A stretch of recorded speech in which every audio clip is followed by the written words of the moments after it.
Selain itu ada dugaan gratifikasi sebesar 1 miliar rupiah. Kedua perkara itu diduga terjadi pada 2022 lalu. Meski demikian, Wamenkumham Edi Hiarie membantah pernah menerima uang berkaitan dengan tugas atau kewenangannya.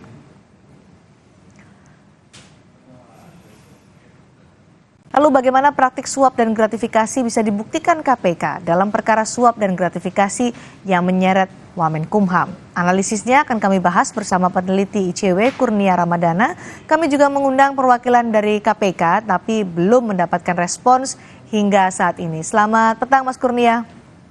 Selamat petang, Assalamualaikum Mbak Cindy. Waalaikumsalam warahmatullahi wabarakatuh. Mas Kurnia, saya ingin tanggapan Anda soal kasus gratifikasi dan suap yang diduga menjerat Wamenkumham. Tidak hanya Wamenkumham, Prof. Edi ini juga dikenal sebagai guru besar hukum UGM. Ini bagaimana orang yang sangat paham hukum, yang orang selama ini dilihat sebagai seorang begawa dari hukum gitu, terjerat kasus korupsi. Ya, tentu ini adalah hal yang amat disayangkan ya, karena Profesor Edi cukup vokal terkait dengan isu pemberantasan korupsi, apalagi kalau masyarakat melihat buku-buku karya Prof. Edi itu ada beberapa yang menyinggung soal pemberantasan korupsi. Namun lagi-lagi dalam konstruksi kasus ini, sebenarnya kasus ini bukan cerita yang baru. Lebih dari 3 bulan yang lalu, isunya sudah sempat mencuat terkait dengan laporan dari IPW ke KPK. Kalau kita bedah kasusnya, saat ini ada 2 indikasi tindak pidana yang disangkakan kepada Prof. Edi. 1, tindak pidana suap yang tentu harus dilihat adalah apa konsensus, apa kesepakatan antara pemberi dan penerima. Bahkan di sini ada fenomena layering, di mana tidak satu penyelenggara menerima, tapi melalui 2 orang dekatnya. Itu yang juga harus ditelisik lebih lanjut. Selain dari itu juga ada indikasi gratifikasi. Mbak Cindy, momentum penanganan perkara ini menjadi penting. Kalau kita mencermati pernyataan dari KPK, suapnya 7 miliar, gratifikasinya 1 miliar. Pertanyaan lebih lanjutnya adalah, apakah seluruh aliran atau transaksi keuangan, tidak hanya transaksi keuangan Prof. Edi, tapi transaksi keuangan orang-orang dekatnya sudah di-track secara menyeluruh atau belum? Ini menggunakan delik tindak pidana korupsi gratifikasi, sehingga ketika Prof. Edi resmi menjadi penyelenggara negara, maka seluruh transaksi yang bersangkutan maupun orang dekatnya itu bisa di-track oleh PPATK. Apa kuncinya? Apakah transaksi itu mencurigakan atau tidak? Wajar atau tidak dengan penghasilan Prof. Edi? Maka dari itu ketika tidak wajar, itu merupakan bukti untuk menguatkan sangkaan gratifikasi. Apalagi jika gratifikasi dan suap itu sudah beralih bentuk, sudah berubah bentuk. Pencucian uang artinya menurut Anda? Maka bisa dijerat dengan Undang-Undang 8 2010 atau Undang-Undang Pencucian Uang. Demikian Mbak Cindy. Oke, Anda melihat juga bukti-bukti yang dimiliki oleh KPK sangat kuat sehingga bisa menetapkan Wamenkumham Prof. Edi Hiarie sebagai tersangka dalam kasus ini? Karena fenomena kasus seperti ini bukan kali pertama terjadi. Ketika ada koordinasi antara penegak hukum dengan PPATK dan ada delik gratifikasi di sana, biasanya itu sudah kuat. Apalagi ketika sudah menetapkan tersangka, berarti KPK telah memiliki 2 bukti permulaan yang cukup. Saya rasa Prof. Edi juga memahami soal itu, apalagi sudah dikirimkan SPDP, surat perintah dimulainya penyidikan oleh KPK. Dan ini yang menjadi penting karena proses penegakan hukumnya sudah naik di penyidikan, sudah ada tersangkanya, maka ICW menghimbau tidak ada pihak-pihak yang berupaya untuk menghalang-halangi proses hukum.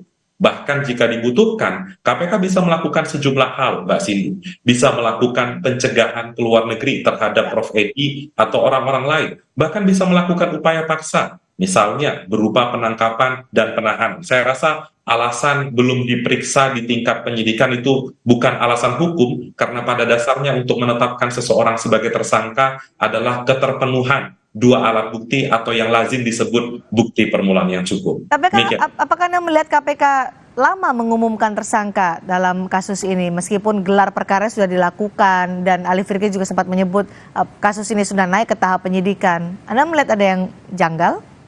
Tentu yang masyarakat sayangkan Mbak Cindy, penerapan pasal 5 undang-undang KPK yang bicara tentang transparansi, akuntabilitas, itu tidak terjadi. Bahkan diakui oleh pimpinan KPK, masyarakat lebih tahu terlebih dahulu dari pemberitaan ketimbang dari penegak hukum. Oke. Ini yang rasa-rasanya harus berubah, dan memang praktik seperti ini justru lahir di era Pak Firly Bahuri. Itu yang menjadi Kendala itu ada catatan. di proses mana untuk penetapan tersangka menurut Anda, Mas Kurnia? Ya, penetapan tersangka sudah pasti harus di tingkat penyidikan. Oke. Dan kalau menurut KPK periode-periode sebelumnya yang lazim terjadi, ketika sudah ada penetapan tersangka, KPK harus mengumumkan kepada publik. Oke. Tidak hanya mengumumkan kepada tersangka. Karena pada dasarnya KPK bertanggung jawab kepada publik dan berangkat dari asas keterbukaan, transparansi, dan akuntabilitas. Ada pihak yang menghalang-halangi menurut Anda?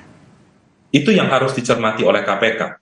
Karena Mbak Cindy, itu ada deliknya, diatur di dalam pasal 21 Undang-Undang Tipikor, atau yang lazim dikenal dengan istilah obstruction of justice. Jadi, ketika ada pihak yang berupaya menghalangi proses hukum, mereka dapat dijerat dengan pidana penjara maksimal 12 tahun. Baik. Dan terhadap Profesor Edi selaku Wamenkumham, karena sudah ditetapkan sebagai tersangka, sebaiknya mengundurkan diri sebagai Wakil Menteri Hukum dan HAM agar bisa fokus menjalani proses hukum dan tidak mengganggu kerja-kerja yang ada di Kementerian Hukum dan HAM. Baik, Demikian. kembali kita membahas soal kasus gratifikasi dan juga suap yang menjerat Wamenkumham, Prof. Edi Hiarie, dan juga terancam nanti tindak pidana pencucian uang.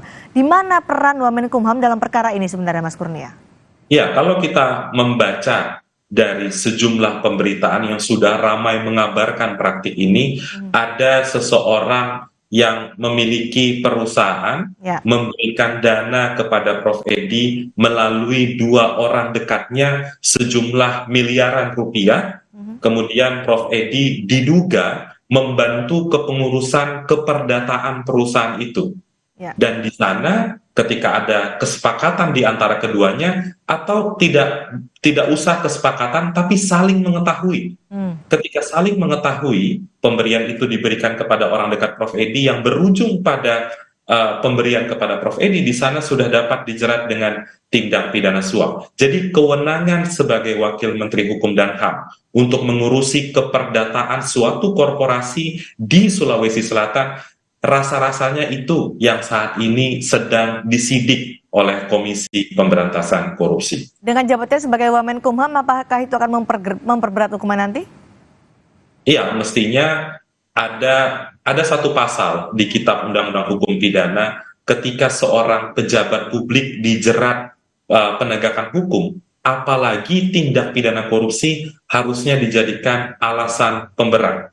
Itu yang ada di KUHP dan sangat mungkin untuk diterapkan kepada Profesor Edi Omar Syarif Hiraij. Baik, dalam pernyataannya tadi Prof. Edi bilang ketika disampaikan sebagai tersangka kasus korupsi di KPK, Prof. Edi membantahnya dengan mengatakan tadi sudah disebutkan oleh Mas Kurnia juga belum mendapatkan sprindik ataupun SPDP yang dianggap Mas Kurnia itu bukan alasan yang tepat. Jika demikian dengan ada bantahan seperti itu, lalu apa yang harus dilakukan KPK untuk proses hukum selanjutnya?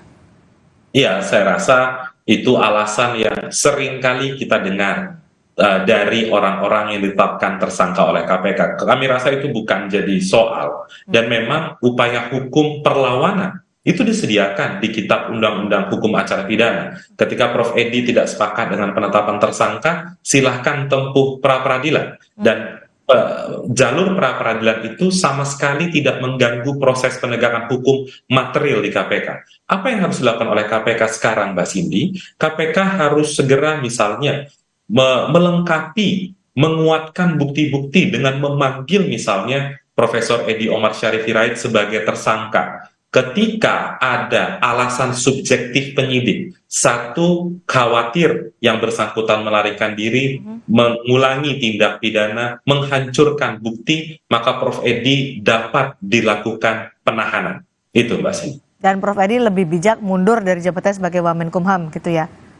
Benar sekali. Baik, terkait dengan kasus ini sudah ada 2 orang dekat Prof. Edi yang juga dijadikan tersangka. Siapa lagi dan akan menjadi pintu masuk kemana lagi nih kasus ini, Mas Kurnia, untuk lebih luasnya lagi?